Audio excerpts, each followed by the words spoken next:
As the country's economy sustains its growth for 2013, transportation will be a major factor in moving people and products all over the country.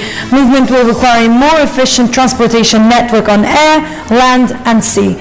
Given the boom, what programs and projects are due for implementation which will service the growing people in the country? Joining us live by phone patch is DOTC Secretary Joseph Emilio Aguinaldo Abaya. Good evening, sir.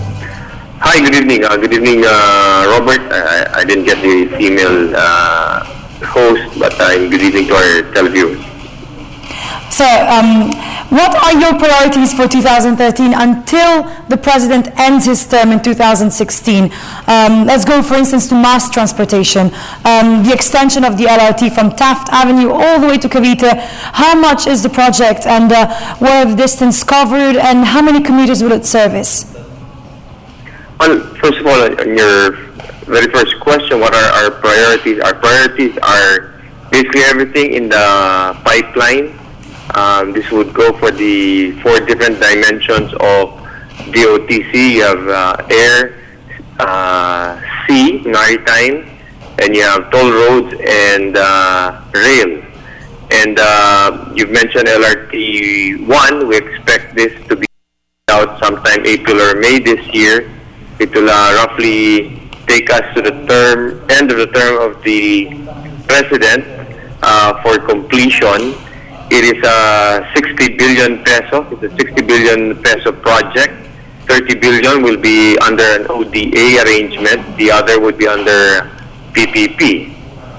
We have another rail project under LRT2. We're currently also focusing on getting Takinaka, the general contractor of Terminal 3, signed, so hopefully we could get the commissioning and rehabilitation of Terminal 3 started, and airlines could be slowly phased in, and hopefully before Christmas of this year we could get Terminal 3 fully operational. We have Laguindingan Airport down in the south. Hopefully we could get it operational. It will replace Lumbia, operational by April of this year.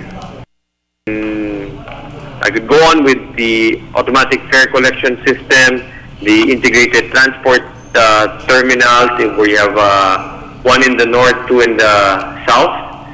But I could go on and on, but probably you have other questions too.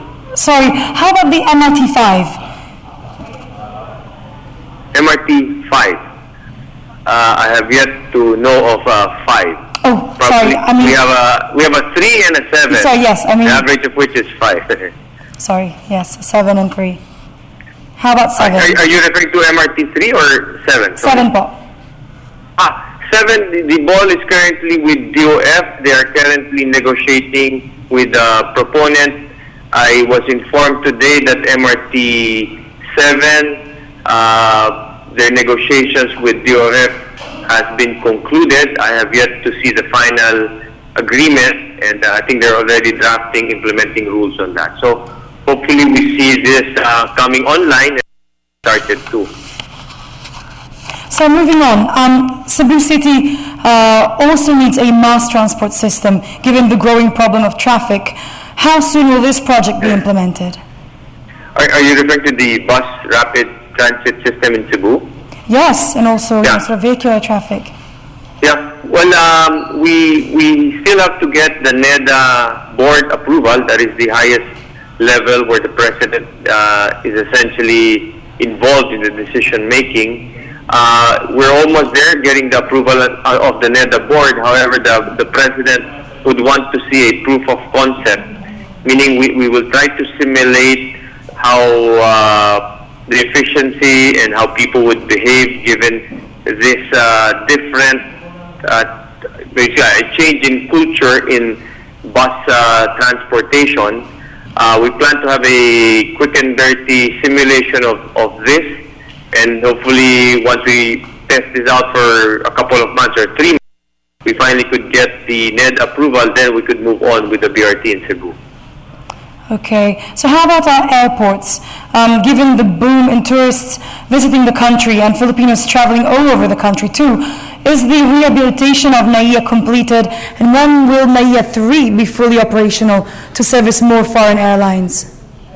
Hopefully, as I mentioned, Takinaka, the general contractor, once we get to sign the construction work agreement with them, hopefully within a week, and maximum would be the end of the month, they could start and hopefully end within the year.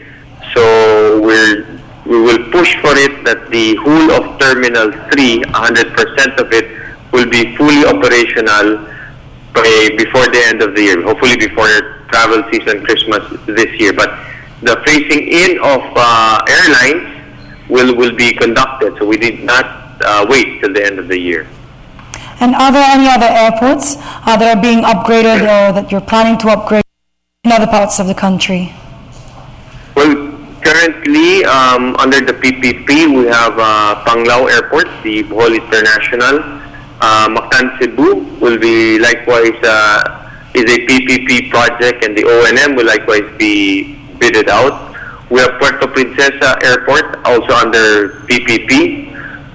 We have the Daraga Airport, also under PPP. This would be replacing the Legazpi International, and Tagbilaran Airport. We also have other airports scheduled for night rating. We have 8 of these of the smaller provincial airports, and this would allow airlines to take off at a later time, and hopefully would eventually result to a decongestion in NAIA.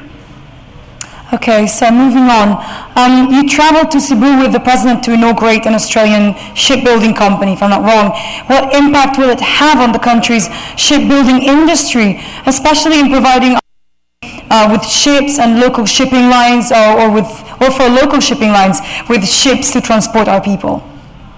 We went to Hostel today in Balamban, Cebu. It was the opening of the facility.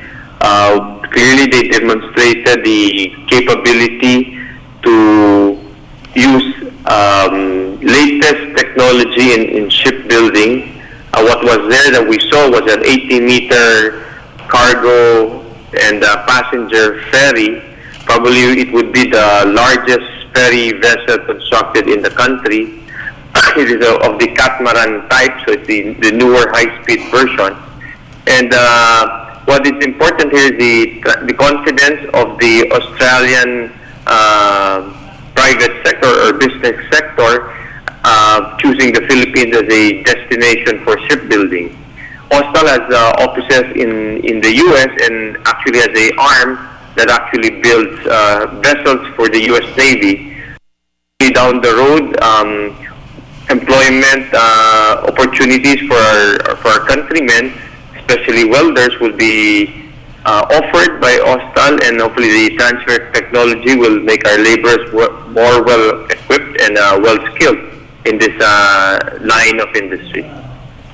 Well, in the light of these great projects, a final word from you. Well, I seek the indulgence of our countrymen. There are a lot of projects in DOTC. However, these are not simple things to build. It takes time, but we are definitely pushing things out. I am not prioritizing any dimension here. We are pushing whatever is there. We just want to make sure that before we engage in these PPP projects, where millions or even billions of pesos of our people's money will be used, we just make sure that the proper feasibility studies are, that we know what we're talking about, to ensure that once the bidding process comes into play, the government knows what it's asking for and could make sure that we get out of the best out of the proponents out there, and likewise get the best out of every buck that the Filipino would spend. Certainly, sir. Well, thank you very much, DOTC Secretary Joseph Emilio Ginaldo Abaya. Thank you. Thank you for the opportunity. Thank you.